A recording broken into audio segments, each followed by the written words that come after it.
Shabbat Shalom, amado pueblo de Israel. Estamos listos para dar inicio a la recepción de este día de reposo, de acuerdo a las palabras de nuestro Creador, no palabras de hombres, ni costumbres, ni tradiciones. Lo repito cada Shabbat, y esto es muy importante porque estamos viendo que hay gente nueva que está visitando el canal, así que pues esta es palabra para todos los nuevos que están comenzando a escuchar. Recordemos la cuarta palabra dada en el monte Sinaí. Acompáñame por favor a Éxodo capítulo número 20, del versículo 8 al versículo número 11. Éxodo capítulo 20, del versículo 8 al versículo número 11 dice: Acuérdate del día de reposo, para santificarlo. 6 días trabajarás y harás toda tu obra, mas el séptimo día es reposo para Yahweh tu Elohim. No hagas en él obra alguna, tú, ni tu hijo, ni tu hija, ni tu siervo, ni tu criada, ni tu bestia, ni tu extranjero que está dentro de tus puertas. Porque en 6 días hizo Yahweh los cielos y la tierra, el mar y todas las cosas que en ellos hay, y reposó en el séptimo día. Por tanto Yahweh bendijo el día de reposo y lo santificó. Ahora, ojo, ¿será que la palabra con el tiempo cambió como lo dicen las religiones? Vamos a ver el libro de Juan, un versículo en lo particular. Pero veamos la palabra verbo. Vámonos a la raíz de esta palabra y en hebreo encontramos que la palabra es davar. Repito, la palabra verbo que tú encuentras en tu Biblia versión Reina y Valera, si nos vamos a la raíz de esta palabra verbo en el hebreo, es la palabra davar, que significa palabra. Ahora, con este pequeño contexto, leamos Juan capítulo 1, versículo 1 y versículo número 14. Dice Juan capítulo 1, versículo 1 y versículo número 14. En el principio era la davar, y la davar era con Elohim, y la davar era Elohim. ¿Qué es la davar? La palabra. En el principio era la palabra, y la palabra era con Elohim, y la palabra era Elohim. Y aquella palabra fue hecha carne, y habitó entre nosotros, y vimos su gloria, gloria como del unigénito del Padre, lleno de gracia y de verdad. A ver, esto es bien importante. ¿Te das cuenta de quién es la davar? ¿Quién es la palabra? Exactamente, Yahshua nuestro Mesías es la davar. Cuando Elohim habló, la palabra que es Yahshua se hizo visible. ¿Te das cuenta? Ahora, la pregunta interesante aquí es, ¿será que la davar, será que la palabra de Elohim que es Yahshua ha cambiado por el transcurrir del tiempo?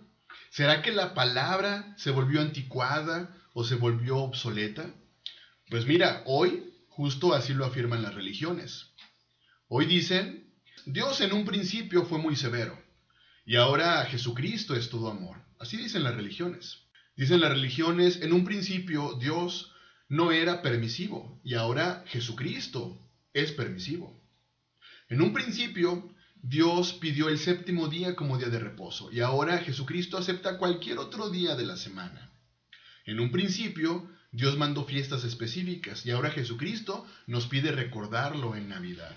A ver, ¿realmente la palabra de Elohim que es Yahshua pudiera cambiar? Acompáñame por favor a Hebreos capítulo 13, versículo número 8 y descubramos si hay posibilidad de que la palabra de Elohim que es Yahshua pudiera cambiar. Hebreos capítulo 13, versículo número 8 dice, Yahshua es el mismo ayer y hoy y por los siglos. ¿Te das cuenta? Yahshua, la davar de Elohim, no ha cambiado.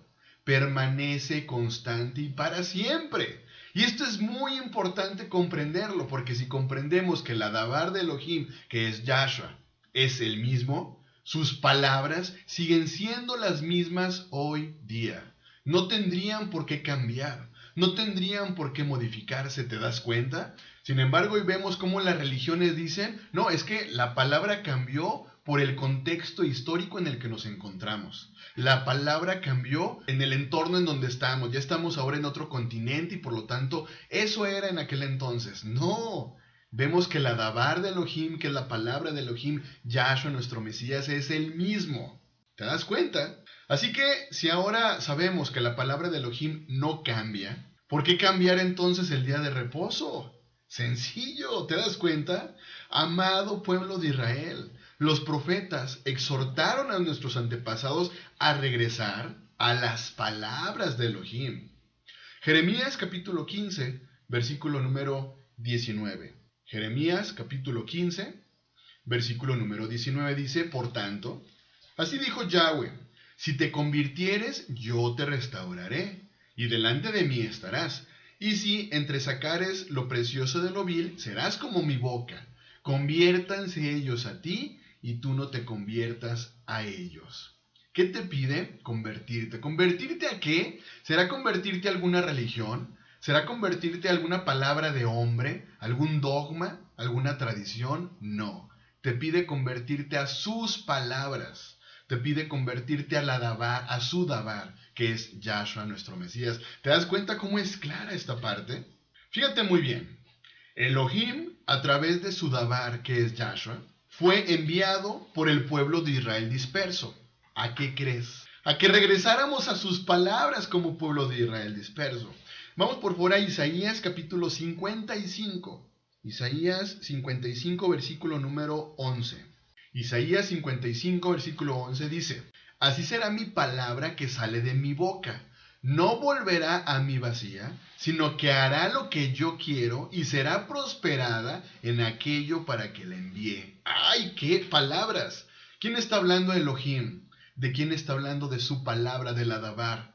¿Sabes de quién está hablando? De Yahshua, nuestro Mesías. ¿Y sabes para qué fue enviado Yahshua, nuestro Mesías? Exacto, por las ovejas perdidas del pueblo de Israel, a que regresáramos a sus palabras. Mateo capítulo 15, versículo número 24. Yahshua respondiendo dijo: no soy enviado sino a las ovejas perdidas de la casa de Israel. ¿Te das cuenta de lo que nos quería hablar Elohim a través del profeta Isaías en el capítulo 55, 11? Dice: así será mi palabra. ¿De quién está hablando? De Yahshua. Así será mi palabra que sale de mi boca. No volverá a mí vacía, sino que hará lo que yo quiero y será prosperada en aquello para que le envíe. ¿Para qué envió su palabra, la Dabar, a esta tierra? Exacto, para que regresáramos de nuevo a sus palabras. Así que mira, hoy es tiempo de regresar a las palabras de verdad. Juan capítulo 14, versículo número 6. Yahshua le dijo: yo soy el camino y la verdad y la vida. Nadie viene al Padre sino por mí. ¿Te das cuenta? Es clarísima la escritura. La Dabar de Elohim, que es Yahshua, es claro lo que Él nos pide: regresar a las palabras del Creador. Así que mira, dejemos todo tipo de palabras de hombres. Dejemos todo tipo de filosofías. Dejemos todo tipo de vanas palabrerías. Segunda de Timoteo, capítulo 2, versículo 16 al versículo número 19. Segunda de Timoteo, capítulo 2, versículo 16 al 19 dice: mas evita profanas y vanas palabrerías, porque conducirán más y más a la impiedad.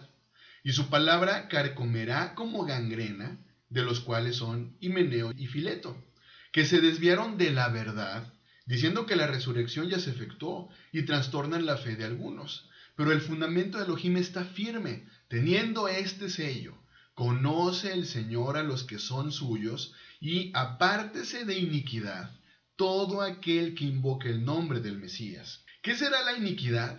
Exactamente, ¿quién es un inicuo? Aquella persona que infringe las palabras del Creador. ¿Te das cuenta? Por eso es importante que dejemos toda vana palabrería.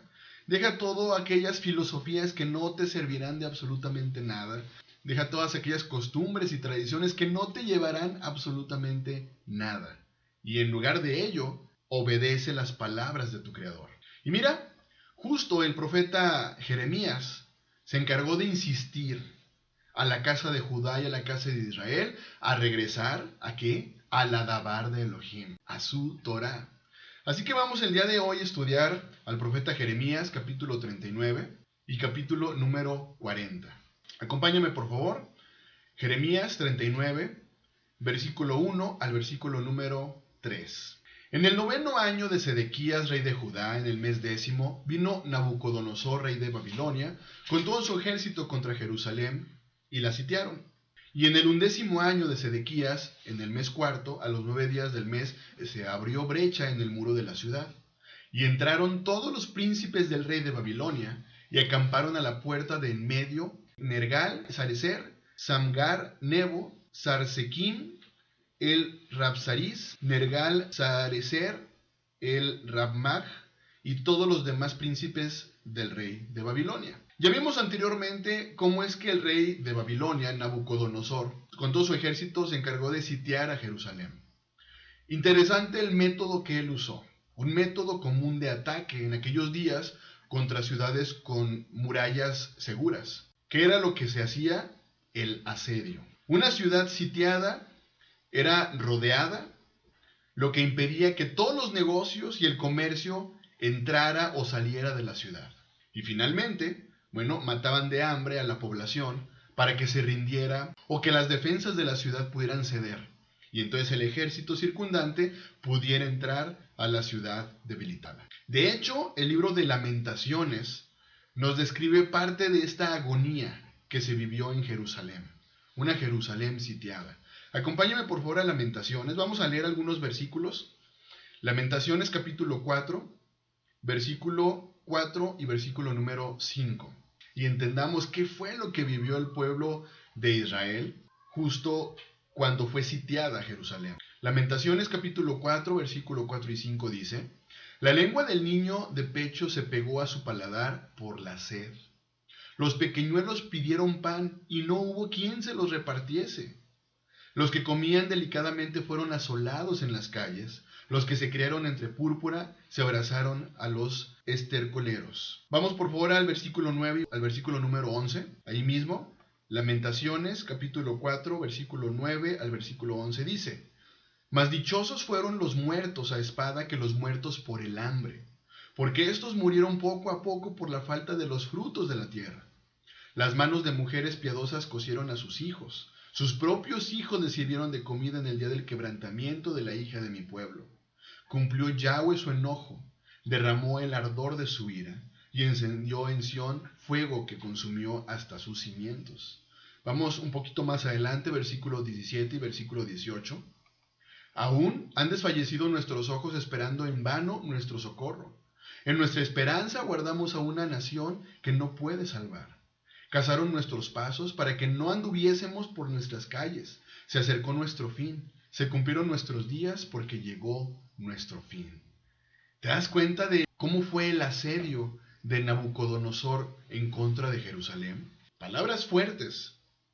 Y mira cómo lo había hablado Elohim al profeta Jeremías, ¿qué sucedería? Justo como lo habló, los egipcios no rescataron a Judá.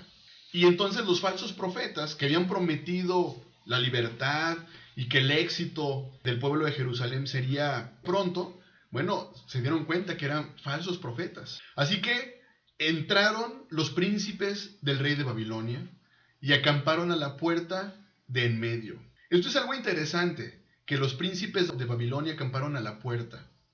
Esto mostraba su superioridad. Esto mostraba su autoridad sobre una ciudad conquistada. Esto demostraba que les pertenecía la ciudad. Continuamos. Jeremías 39, versículo 4 y 5.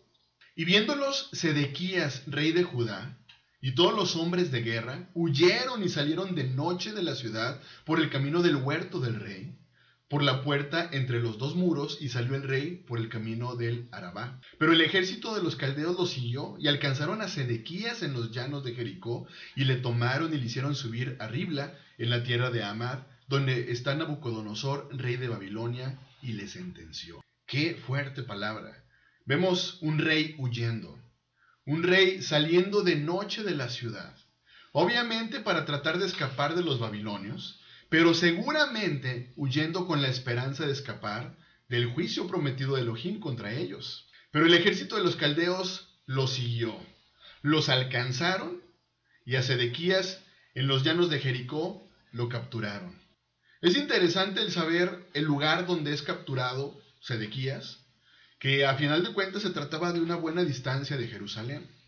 No estaba lejos del río Jordán, y quizá tampoco de un lugar seguro cuando fueron capturados. Sin embargo, fueron capturados, y su casi éxito solo hizo que su destino fuera más amargo. Pues lo hicieron subir a Ribla, en la tierra de Amad, justo donde se encontraba Nabucodonosor, rey de Babilonia. Varias veces antes Jeremías había profetizado que Sedequías se encontraría cara a cara con el rey contra el que se rebeló.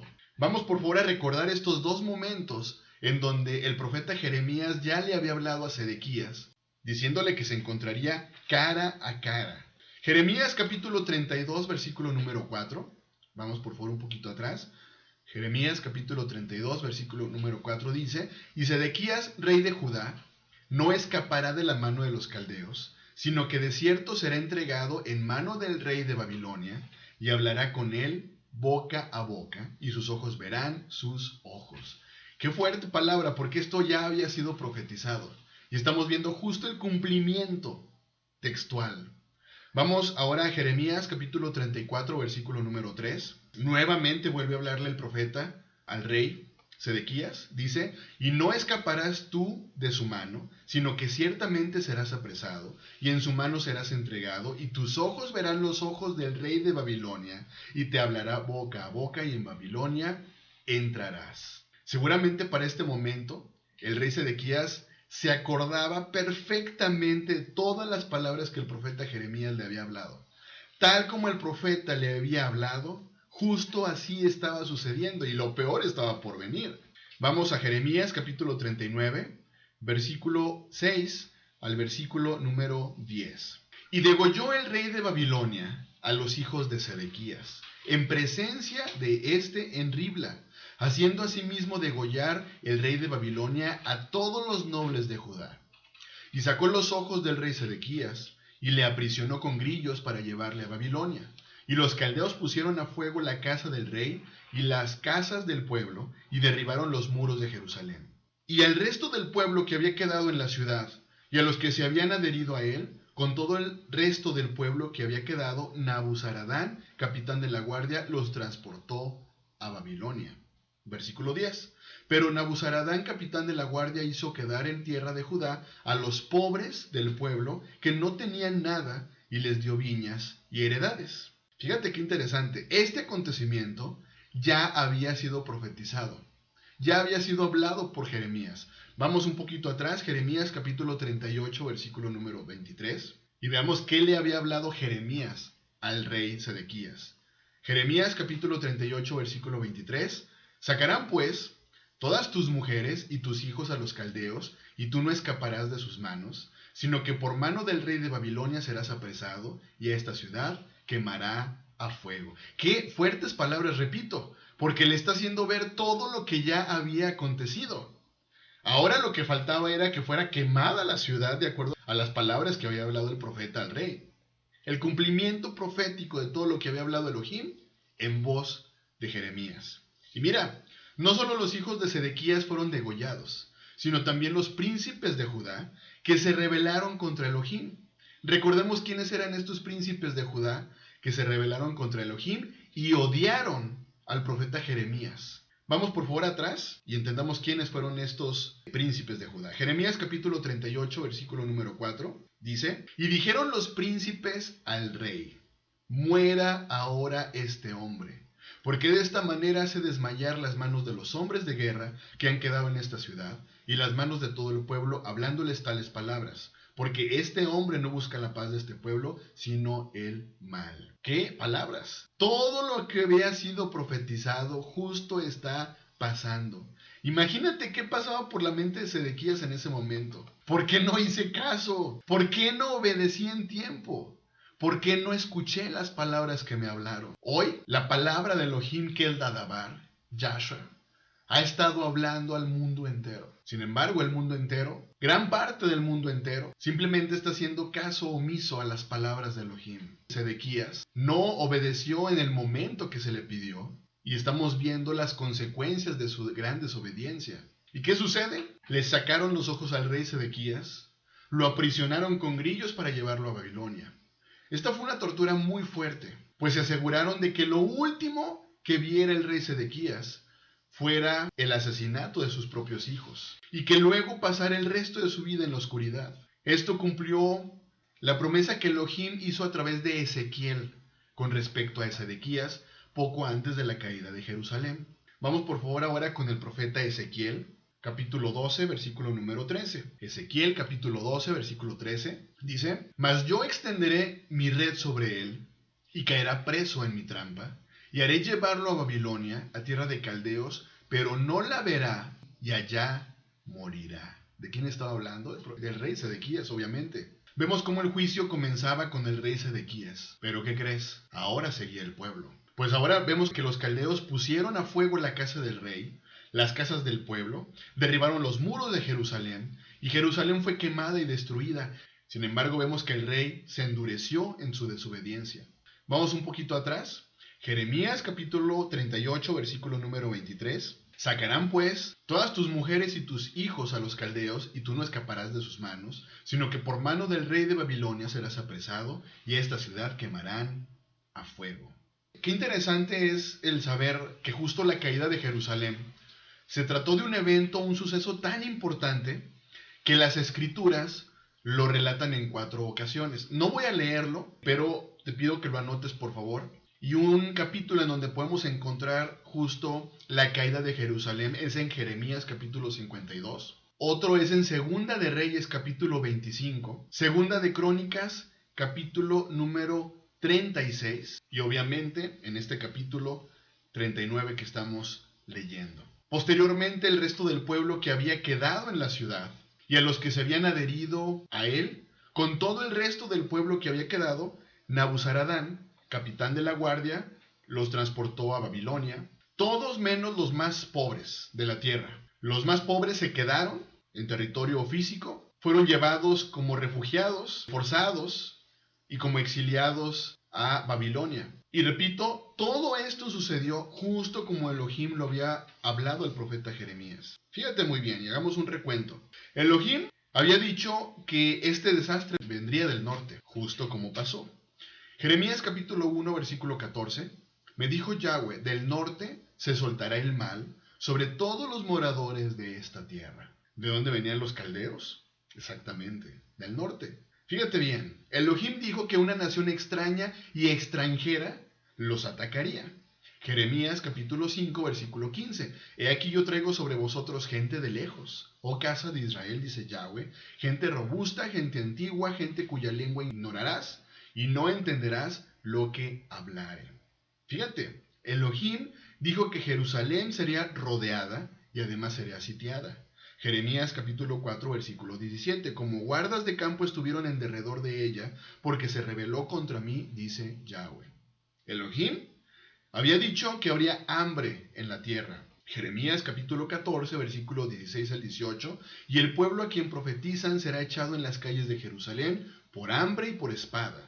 Y no habrá quien los entierre a ellos, a sus mujeres, a sus hijos y a sus hijas, y sobre ellos derramaré su maldad.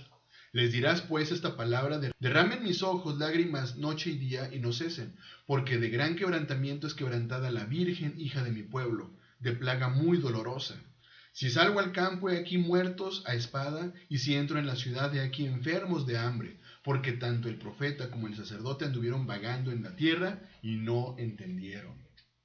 Fíjate bien, Elohim había dicho que toda la tierra sería devastada. Jeremías capítulo 25, versículo número 11. Toda esta tierra será puesta en ruinas y en espanto, y servirán estas naciones al rey de Babilonia 70 años. Elohim dijo que las naciones y los reinos serían derribados. Jeremías capítulo 1, versículo 10. Mira que te he puesto en este día sobre naciones y sobre reinos, para arrancar y para destruir, para arruinar y para derribar, para edificar y para plantar. Elohim dijo que la muerte entraría en la ciudad. Jeremías capítulo 9, versículo 21, porque la muerte ha subido por nuestras ventanas, ha entrado en nuestros palacios para exterminar a los niños de las calles, a los jóvenes de las plazas. Elohim dijo que los reyes enemigos se sentarían a las puertas de Jerusalén. Jeremías capítulo 1 versículo 15, porque he aquí que yo convoco a todas las familias de los reinos del norte, dice Yahweh, y vendrán, y pondrán cada uno su campamento a la entrada de las puertas de Jerusalén, y junto a todos sus muros en derredor, y contra todas las ciudades de Judá. Fíjate bien, Elohim dijo que la ciudad sería incendiada. Jeremías capítulo 34 versículo 22, he aquí, Mandaré yo, dice Yahweh, y los haré volver a esta ciudad, y pelearán contra ella, y la tomarán y la quemarán con fuego, y reduciré a soledad las ciudades de Judá, hasta no quedar morador. Elohim dijo que el pueblo sería llevado al exilio. Jeremías 17:4, y perderás la heredad que yo te di, y te haré servir a tus enemigos en tierra que no conociste, porque fuego habéis encendido en mi furor, que para siempre arderá. Lo que Elohim había dicho a través del profeta justo había pasado. ¿Te das cuenta? Jeremías capítulo 39, continuamos, versículo 11 al versículo 14. Y Nabucodonosor había ordenado a Nabuzaradán, capitán de la guardia, acerca de Jeremías, diciendo: tómale y vela por él, y no le hagas mal alguno, sino que harás con él como él te dijere. Envió por tanto Nabuzaradán, capitán de la guardia, y Nabuzazbán, el Rabsaris, Nergal-Sarecer, el Ramaj y todos los príncipes del rey de Babilonia. Enviaron entonces y tomaron a Jeremías del patio de la cárcel y lo entregaron a Gedalías, hijo de Ahicam, hijo de Safán, para que lo sacase a casa, y vivió entre el pueblo. Mira, ¿recuerdas que Jeremías estuvo en varias ocasiones en riesgo de perder la vida? Pero siempre Elohim veía por él. Bueno, vemos que ahora no se trató de la excepción. Elohim cuidó de su fiel siervo, manteniéndolo a salvo y en el favor de Nabucodonosor y sus capitanes. Ya Jeremías era de edad avanzada, había sido protegido por los babilonios, pues además se le había permitido vivir entre el pueblo una vez más. Definitivamente una muestra de la gracia de Elohim, incluso en el contexto más amplio del juicio. Continuamos, Jeremías capítulo 39, versículo 15 al versículo 18. Y había venido palabra de Yahweh a Jeremías, estando preso en el patio de la cárcel, diciendo: ve y habla a Ebed-Melech, etíope, diciendo: así ha dicho Yahweh de los ejércitos, Elohim de Israel: he aquí yo traigo mis palabras sobre esta ciudad para mal y no para bien, y sucederá esto en aquel día en presencia tuya. Pero en aquel día yo te libraré, dice Yahweh, y no serás entregado en manos de aquellos a quienes tú temes, porque ciertamente te libraré, y no caerás espada, sino que tu vida te será por botín, porque tuviste confianza en mí, dice Yahweh. Bueno, vemos acerca de este personaje, Ebed-Melech, un etíope, que este personaje fue un personaje que se encargó de rescatar a Jeremías. ¿Lo recuerdas? Lo habíamos visto en capítulos anteriores, cuando el profeta estaba cerca de la muerte en este foso. Recordemos que va Ebed-Melech, le tira unas sogas, las pone debajo de sus axilas, lo comienzan a sacar entre él y varios hombres. Y bueno, vemos que a final de cuentas había una gran bendición sobre este hombre etíope. Aunque la destrucción de Jerusalén era segura, era importante que Ebed-Melech se diera cuenta que la promesa que había sido dada a él sería realidad. ¿Qué quiere decir esto? Que Ebed-Melech, a final de cuentas, sería bendecido. Jeremías capítulo 40, versículo número 1. Palabra de Yahweh que vino a Jeremías, después que Nabuzaradán, capitán de la guardia, le envió desde Rama, cuando le tomó estando atado con cadenas entre todos los cautivos de Jerusalén y de Judá que iban deportados a Babilonia. Fíjate bien, después que Nabuzaradán, capitán de la guardia, le envió desde Rama, esta palabra había llegado a Jeremías después de que los babilonios habían conquistado y habían destruido a Jerusalén. Cuando Jerusalén fue conquistada, Jeremías fue puesto brevemente con los otros deportados y el capitán de la guardia lo libera. Entre todos los cautivos de Jerusalén y de Judá, aparentemente Jeremías estaba entre los que estaban siendo organizados para el traslado forzoso a Babilonia, cuando Nabuzaradán lo encuentra y lo libera. De alguna manera, Jeremías había sido arrestado con los demás, y cuando lo liberaron había estado encadenado a pesar de las órdenes de Nabucodonosor de que lo trataran con consideración. Continuamos, Jeremías capítulo 40, versículo 2 al versículo número 4, dice: tomó pues el capitán de la guardia a Jeremías y le dijo: Yahweh, tu Elohim, habló este mal contra este lugar, y lo ha traído y ha hecho Yahweh según lo había dicho, porque pecasteis contra Yahweh y no oísteis su voz, por eso os ha venido esto.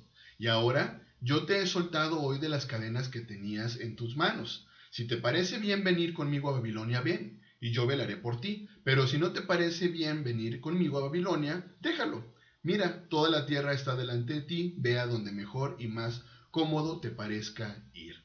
Qué interesante escuchar en voz o en boca de Nabuzaradán, que a final de cuentas era un babilonio, que él conocía en cierta forma a Jeremías y conocía sus profecías. Sabía que este era el juicio de Elohim contra su pueblo porque habían dejado de escuchar su voz. Pero es más interesante leer en cierta manera que el babilonio Nabuzaradán creía en la palabra de Elohim más que el propio pueblo de Israel.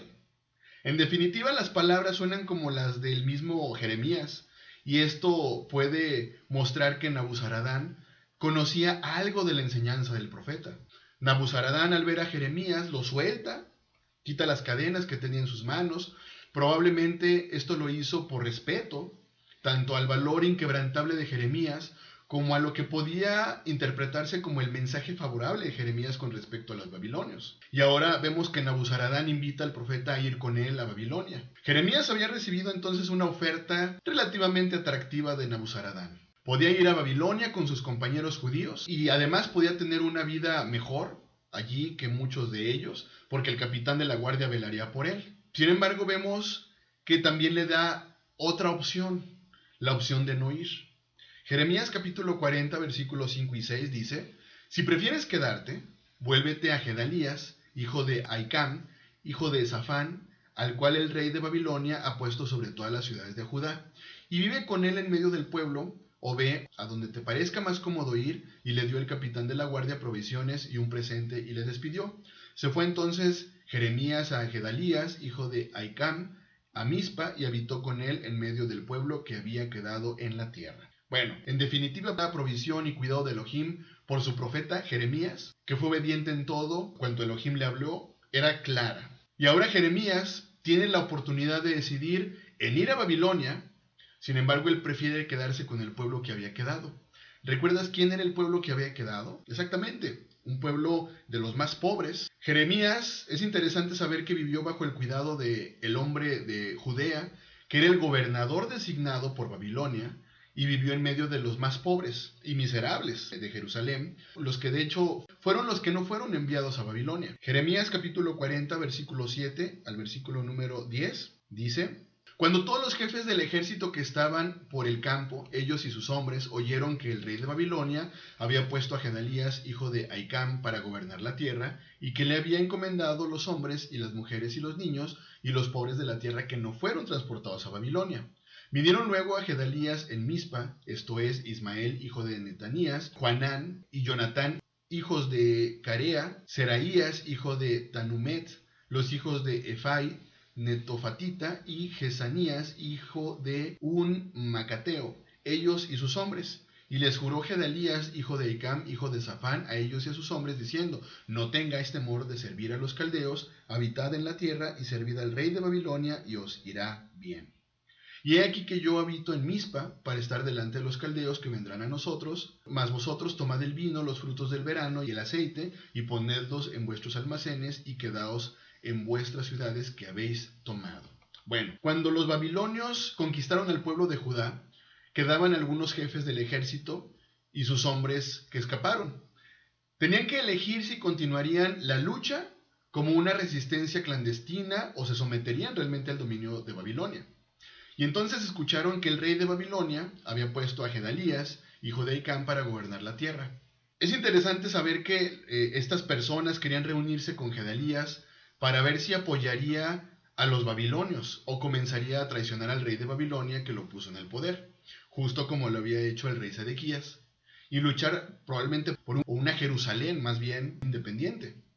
Pero aquí Gedalías les dice que no tuvieran temor de servir a los caldeos. Gedalías vemos entonces que sabía que la mejor y la más sabia acción era rendirse al juicio de Elohim a través de los babilonios y aprovechar al máximo la vida que tenían. Les dio la promesa: no tengan temor de servir a los caldeos, habiten en la tierra y sirvan al rey de Babilonia y les irá bien.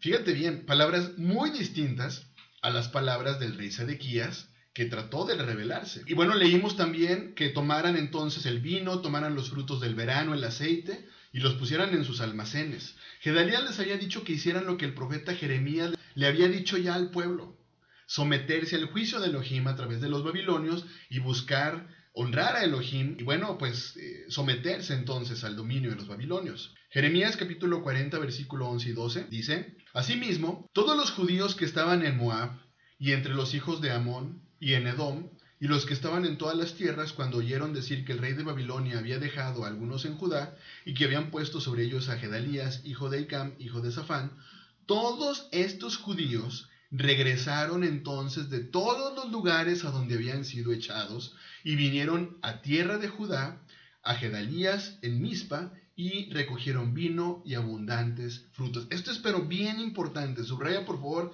este versículo número 12 que dice: todos estos judíos regresaron entonces de todos los lugares a donde habían sido echados y vinieron a la tierra de Judá.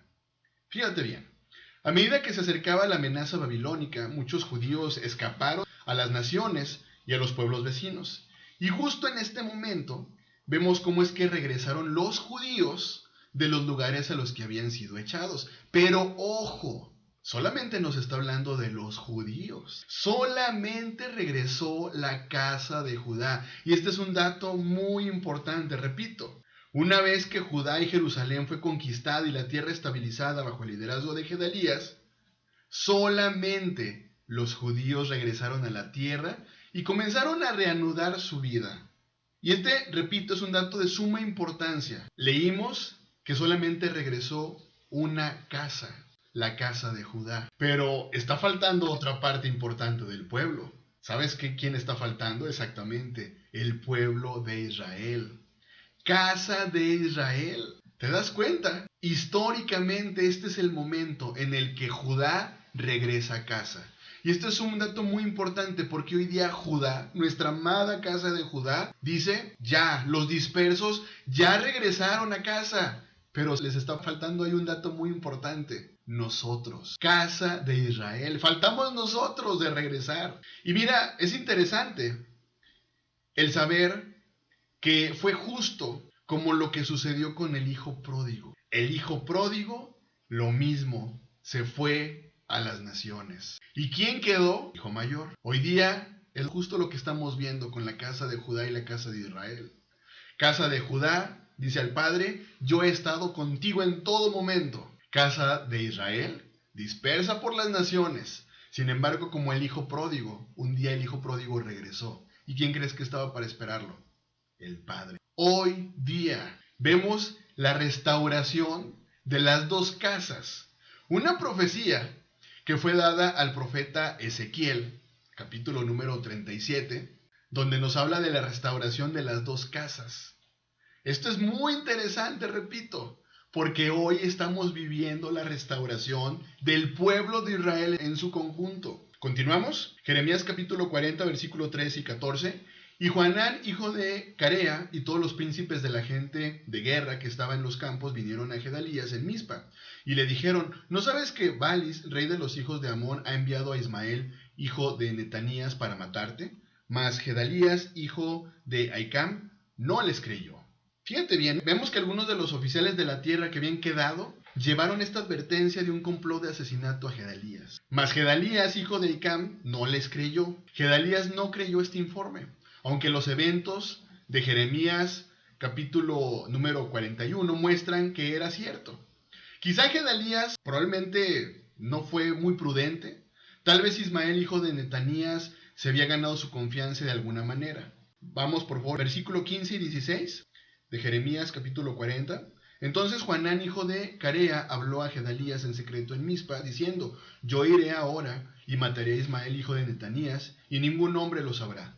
¿Por qué te ha de matar? Y todos los judíos que se han reunido a ti se dispersarán, y perecerá el resto de Judá. Pero Gedalías, hijo de Ahicam, dijo a Johanán, hijo de Carea: no hagas esto, porque es falso lo que tú dices de Ismael. Mira, vemos como uno de los líderes que llevó el informe de un complot de asesinato a Gedalías lo presionó aún más.